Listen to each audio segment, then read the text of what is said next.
প্ৰথমেই হিন্দী এটা শব্দ লৈছোঁ চোৱা চলনা। এই চলনা শব্দটোৰ অৰ্থ বহুতো হ'ব পাৰে আৰু বহুত ধৰণে আমি ইউজ কৰিব পাৰোঁ। যেনে উদাহৰণস্বৰূপে মই কেইটামান বাক্য দি তোমালোকক বুজাই দি আছোঁ চোৱা। मैं भी तुम्हारे साथ चलना चाहता हूँ। মনত ৰাখিবা, এইটো 1 নম্বৰ। 2 নম্বৰ দিছোঁ চোৱা, तुम भी मेरे साथ चलो। কথাটো বুজি পাইছানে? আকৌ 3 নম্বৰ দিছোঁ চোৱা, वो वहाँ से चली गई। বুজিছানে? 4 নম্বৰ দিছোঁ চোৱা, এই চলোগে क्या?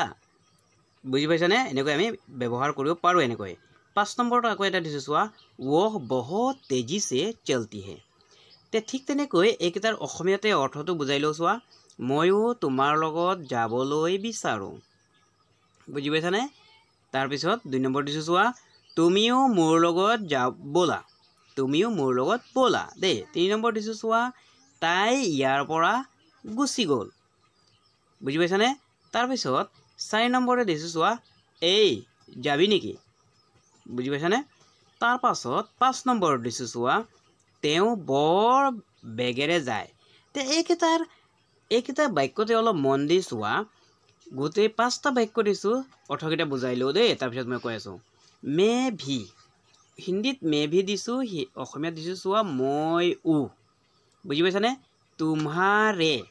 তোমাৰেৰ অৰ্থ কি হ'ল অসমীয়াত? তোমাৰ। কথাটো বুজি লোৱা দেই। সাথ। সাথ মানে কি বুজালো? লগত। বুজি পাইছানে কথাটো? আৰু চাহতা হু মানে যাবলৈ বিচাৰোঁ। কথাটো বুজি পাইছানে? मैं भी तुम्हारे साथ चलना चाहता हूँ মানে কি বুজালো? ময়ো তোমাৰ লগত যাবলৈ বিচাৰোঁ। এই বাক্যটোৰ পৰা আমি কি শিকি পালোঁ? চলনা পালোঁ। এই চলনাটো মনত ৰাখিবা দেই। এইটো মই দাগ দি ৰাখি দিওঁ। তাৰপিছত চোৱা 2 নম্বৰত। ইয়াত চোৱা শব্দকেইটাৰ অৰ্থ চাই লওঁ। মেৰে মানে মোৰ লগত। মেৰে সাথ মানে মোৰ লগত। আৰু চলো মানে কি পালোঁ ইয়াত অসমীয়াত? ব'লা। তুমিও মোৰ লগত ব'লা। তুম মেৰে সাথ চলো মানে তুমিও মোৰ লগত ব'লা পালোঁ। তে ইয়াৰ পৰাও আমি কি পাম? ইয়াত কি পালোঁ? এই চলনা শব্দটোকে আমি কি বনাই দিলোঁ? ইয়াতে চলো পালোঁ।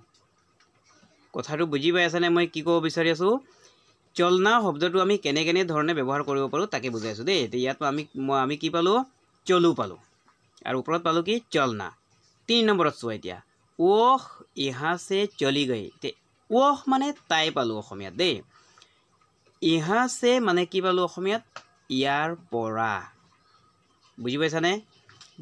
চলি গই মানে কি পালোঁ অসমীয়াত? গুচি গ'ল। তে এই বাক্যটোৰ পৰা আমি কি পালোঁ? চলি পালোঁ। চলি গই পালোঁ। বুজিছানে? তাৰপিছত 4 নম্বৰত আহা। মই গোটেইকেইটা শিকাই লওঁ, তাৰপিছত ভালকৈ কথাটো বুজাই দিম দেই। এ মানে অসমীয়াটো কোৱা হয় ঐ বুলি কোৱা হয় দেই, মনত ৰাখিবা। চলোগে মানে কি কোৱা হ'ব অসমীয়াত? যাবি। গতিকে এই চলোগে কিয়া মানে কি বুজি পালোঁ? এই যাবি নেকি? এনেকৈ আমি হিন্দীতে কওঁ দেই। কথাটো মনত ৰাখিবা। এই যাবি নেকি মানে এই চলোগে কিয়া। তো ইয়াৰ পৰা আমি কি পালোঁ? এই 4 নম্বৰটোৰ পৰা চলোগে পালোঁ। বা ছোৱালী মানুহ হ'লে চলোগি হ'ব দেই। তাৰ পাছত 5 নম্বৰত আহা। মই বুজাই দি আছোঁ ভালকৈ। 5 নম্বৰত চোৱা, ওহ বহুত মানে অসমীয়াত কি পালোঁ? তেওঁ বৰ। তেজি মানে স্পীড। অসমীয়াত কোৱা হয় বেগেৰে। কথাটো বুজি পাইছানে? চলতি হে মানে যায়। তো ইয়াৰ পৰা আমি কি পালোঁ? 5 নম্বৰটোৰ পৰা কি পালোঁ? ওহ বহুত তেজি সে চলতি হে মানে তেওঁ বৰ বেগেৰে যায়। কথাটো বুজি পাইছানে? তেওঁ বৰ বেগেৰে যায়। তো ইয়াৰ পৰা আমি পালোঁ কি? চলতি পালোঁ। মই দাগটো দিলেও চলতি দেই। তো এইকেইটাৰ পৰা তোমালোকে কি বুজি পালা? আমি বুজি পালোঁ যে চলনা, চলো, চলি, চলোগে, চলতি এইকেইটা গোটেইকেইটা শব্দকে আমি বেলেগ ধৰণে লিখিব পাৰোঁ, কিন্তু অৰ্থটো একেটাই হয় কি? চলনা। বুজি পালানে? তো ইয়াত যদি চলনা হয় কিন্তু অসমীয়াত বেলেগ পাই গ'লোঁ। আমি কি পাইছোঁ? যাবলৈ পালোঁ 1 নম্বৰত। 2 নম্বৰত কি পালোঁ? ব'লা। চলো হিন্দীতে চলো পালোঁ, অসমীয়াত পালোঁ কি? ব'লা পালোঁ। হয় নহয়? তাৰপিছত 3 নম্বৰত কি পালোঁ? গৈ। চলি গৈ মানে কি পালোঁ? গুচি গ'ল মানে গ'ল পালোঁ।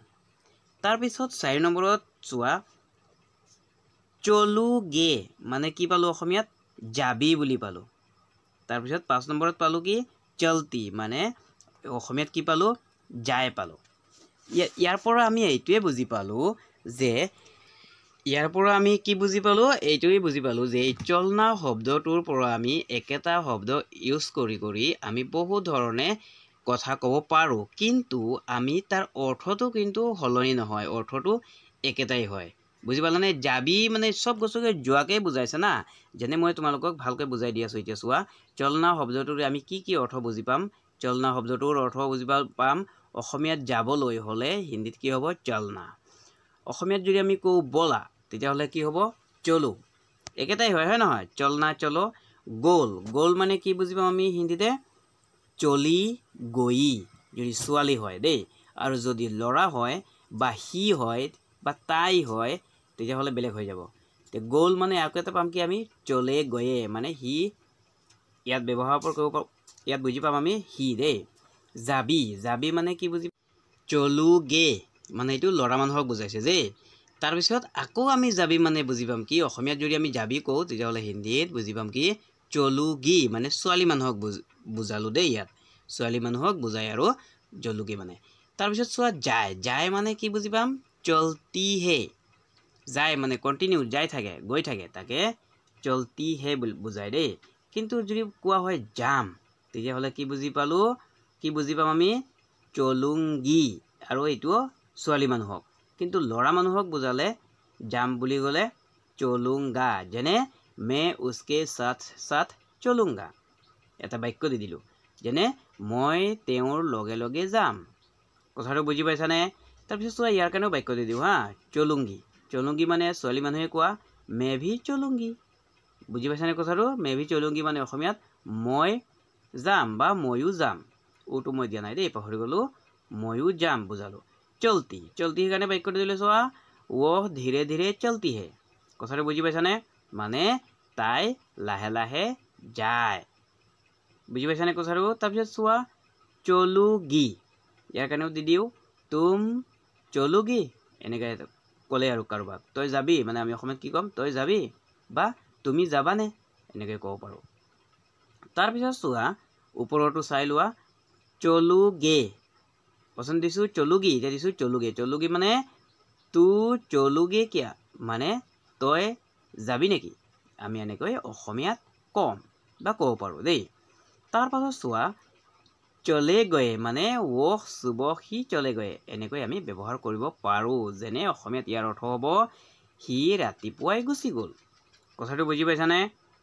আকৌ চলি গৈ, ইয়াক আমি কেনেধৰণে ব্যৱহাৰ কৰিব পাৰোঁ ৱহ কল হি চলি গই থি। বুজি পাম মানে কি থি মানে পাষ্ট টেন্স, যেনে তাই যোৱাকালিয়ে গ'লগৈ বা গৈছিল, এনেকৈ বুজি পাম দেই। ওপৰতো চোৱা দিলেও এইটো দি দিওঁ আৰু দুটামান ৰখাই লাভ নাই, হয় নহয়? চলো মানে উছে পকৰতে হুৱে চলো, এটা বাক্য দিলোঁ।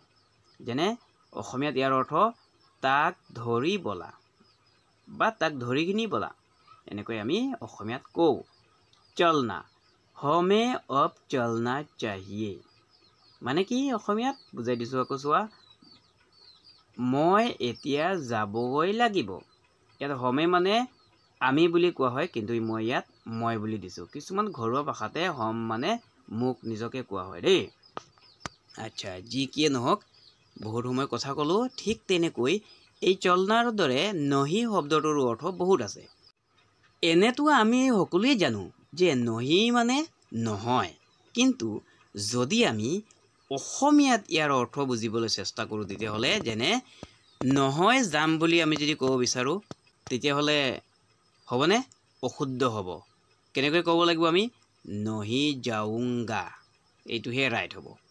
কথাটো বুজি পালানে? ইয়াত চোৱা অসমীয়াত নহয় এই শব্দটোৰ অৰ্থ হিন্দীতে নহি বুলি বুজি পাওঁ, কিন্তু যাম বুলিলাতে কি বুজি পালোঁ যাওঁগা, হয় নহয়? কিন্তু তেতিয়াহ'লে অৰ্থটো আমি এনেকৈ যদি হিন্দীত লিখোঁ যে নহি, অসমীয়াত যদি লিখোঁ নহয় যাম, তেতিয়াহ'লে হ'বনে? নহ'ব। কি হ'ব? নাযাওঁ বুলি হ'ব। এইটোহে শুদ্ধ বাক্য হ'ব অসমীয়াত।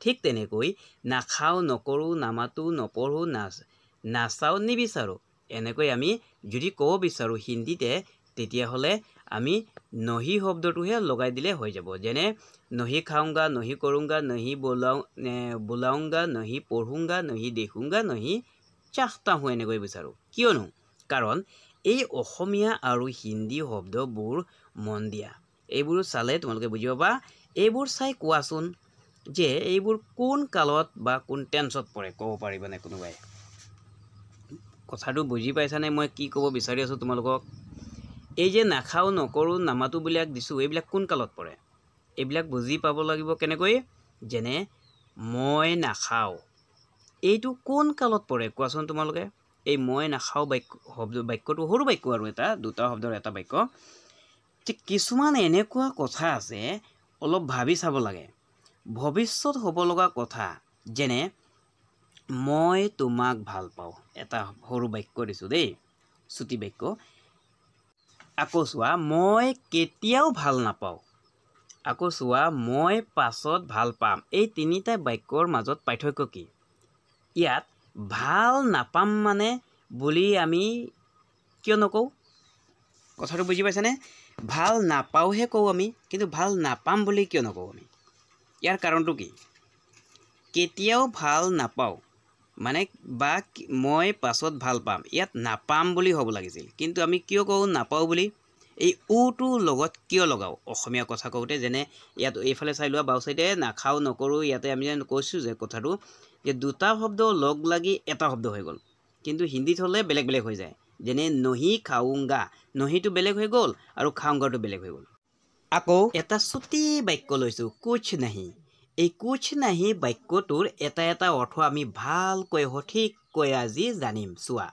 কুছ নাহি ইয়াত কুছ শব্দটোৰ অৰ্থ আমি কি বুজি পাম অসমীয়াত ইয়াৰ অৰ্থ দুটা হয় এটা হয় একো আৰু এটা হয় কিবা বুজি পালানে এজনে কমেণ্ট কৰিছিলে নহয় কুছ নাহি ইয়াক মই বুজাই দি আছোঁ দেই চোৱা এতিয়া নহি নহি শব্দটোৰ আমি অৰ্থ কি পাম নহয় পাম আৰু নাই পাম দুটা শব্দ পাম ঠিক তেনেকৈ হে এই হে শব্দটোৰো অৰ্থ আমি দুটা পাম বুজি পাইছানে হিন্দীত এনেদৰে হয় কিছুমান শব্দ আছে এনেকৈ দুটা তিনিটা অৰ্থ বুজায় দেই চোৱা হে অৰ্থ হ'লগৈ হয় বা আছে দুটা অৰ্থ বুজায় বুজি পালানে এতিয়া চোৱা একো ইয়াৰ দ্বাৰা মই এটা সৰু চুটি বাক্য দিছোঁ অসমীয়াত একো নহয় সাধাৰণ এটা চুটি বাক্য দেই একেবাৰে একো নহয় ইয়াৰ অৰ্থ আমি কেনেকৈ বুজি পাম হিন্দীত কুছ নহি হগা বুজি পাম হগা পাম কিয় পাম চোৱা মই বুজাই দিছোঁ ইয়াত চোৱা একো মানে হিন্দীত কি দিছোঁ কুছ আৰু নহয় মানে কি বুজি পালোঁ নহি পালোঁ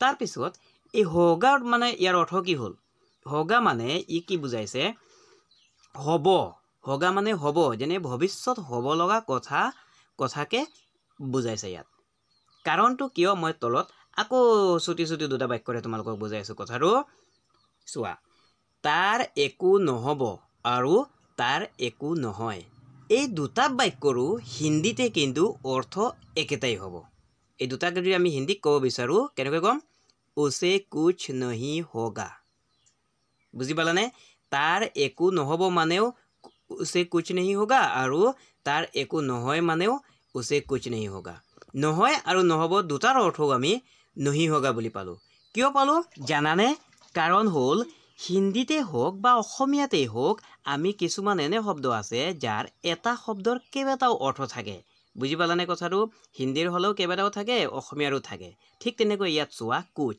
এই কুছ শব্দটোৰ আমি কি অৰ্থ পালোঁ একো পালোঁ আৰু কিবা পালোঁ আৰু এই নহি শব্দটোৰ কি পালোঁ নহয় আৰু নাই দুটা অৰ্থ বুজি পালোঁ ঠিক তেনেকৈ হেৰো তেনেকৈ আছে ইয়াত বুজাইছোঁ মই হয় বা আছে হয় নহয় ঠিক তেনেকৈ এনেকৈ বহুত কিছুমান অৰ্থ আছে মই আৰু এটা ভিডিঅ' বনাম দেই অহাকালি ভিডিঅ' আৰু ভালকৈ বনাম এই চুটি চুটি ভিডিঅ'ৰ কাৰণে চুটি আৰু সৰু সৰু শব্দ দি কিনি বহুত কেইটামান ভিডিঅ' বনাই দিম মই তোমালোকক দেই এতিয়া চোৱা আকৌ এটা মই বাক্য এটা দি বুজাই আছোঁ তোমালোকক কৈ বাত নাহি ইয়াত চোৱা এই কৈ মানে ইয়াৰ অৰ্থ কি পাম কোনো কোনোবা যিকোনো তিনিটা অৰ্থ পাই যাম কৈ শব্দটোৰ অৰ্থ বুজি পালানে কথাটো যেনে মই এতিয়া তিনিটা বাক্যৰে তোমালোকক তিনি ধৰণৰ বুজাই আছোঁ তিনি ধৰণে দেই চোৱা ইয়াৰ হিন্দীৰ বাক্যকেইটাৰ অৰ্থ ইফালে মই অসমীয়াত বুজাই দিছোঁ অসমীয়াত লিখি দিছোঁ আৰু এইকেইটাৰ অৰ্থ সৰু সৰু শব্দকেইটাৰ অৰ্থ মই বুজাই দিম বুজি পালানে কথাটো চোৱা প্ৰথমে আমি কোনটো শিকিম এক নম্বৰটো শিকিম দেই এক নম্বৰ বাক্যত কি আছে এই কৈ শব্দটো ইয়াত লুকাই আছে আৰু এই কৈ শব্দটোৰ অৰ্থটো কোনো কোনোবা আৰু যিকোনো হয় তাতে এই বাক্যটোত আছে চোৱা কৈ আদমি আয়া থা কিয়া এটা হিন্দী বাক্য ইয়াৰ অৰ্থ হ'ল অসমীয়াত কোনো মানুহ আহিছিল নে এনেকৈ বুজি পালো দেই ইয়াত চোৱা কৈ আদমি আয়া থা কিয়া মানে কৈ এই কৈ শব্দটোৰ অৰ্থ আমি অসমীয়াত কি পালো কোনো পালো বুজি পালানে মই ওপৰত কৈ আহিছো নাই কৈ মানে কোনো হয় আদমি মানে কি আদমি মানে আমি অসমীয়াত পালো মানুহ আয়া থা মানে কি পালো আহিছিল বুজি পালানে কথাটো এতিয়া চোৱা তলত দিছো ইয়হ কিয়া হে কৈ বল সকতা হে কিয়া এই বাক্যটোৰ অৰ্থ কি পালো আমি এইটো কি হয় কোনোবাই ক'ব পাৰিবনে এনেকৈ বুজি পালো অসমীয়াত বুজি পালানে এই হিন্দী বাক্যটোৰ মাজত চোৱা আছে ইয়হ কিয়া হে মানে আমি কি বুজি পালো অসমীয়াত এইটো কি হয় আৰু কৈ মানে কি পালো কৈ বল মানে কোনোবাই ক'ব এনেকৈ বুজি পালো তাৰপিছত সকতা হে কিয়া মানে কি বুজি পালো পাৰিবনে বা পাৰিবানে বুজি পালো কথাটো বুজি পাই আছেনে ইয়াত চোৱা অসমীয়াত কোনোবাই এই শব্দৰ অৰ্থ আমি হিন্দীত কি পাইছো কৈ পালো ঠিক তেনেকৈ ইয়াত চোৱা আমি হিন্দীত কৈ পাইছো কিন্তু অসমীয়াতো আমি কি পালো কোনোবা পালো কথাটো বুজি পাইছানে এতিয়া তলটো আহো 3 নম্বৰটো যিকোনো এই যিকোনো শব্দটো আমি এই যিকোনো ইয়াত ওপৰত দিছিলো মই তাৰ মানে কি পালো কোনো যিকোনো আৰু কোনোবা তিনিটাৰ অৰ্থ আমি হিন্দীত পাম কৈ যেনে আমি 1 নম্বৰতো পালো কোনো 2 নম্বৰত পালো কোনোবা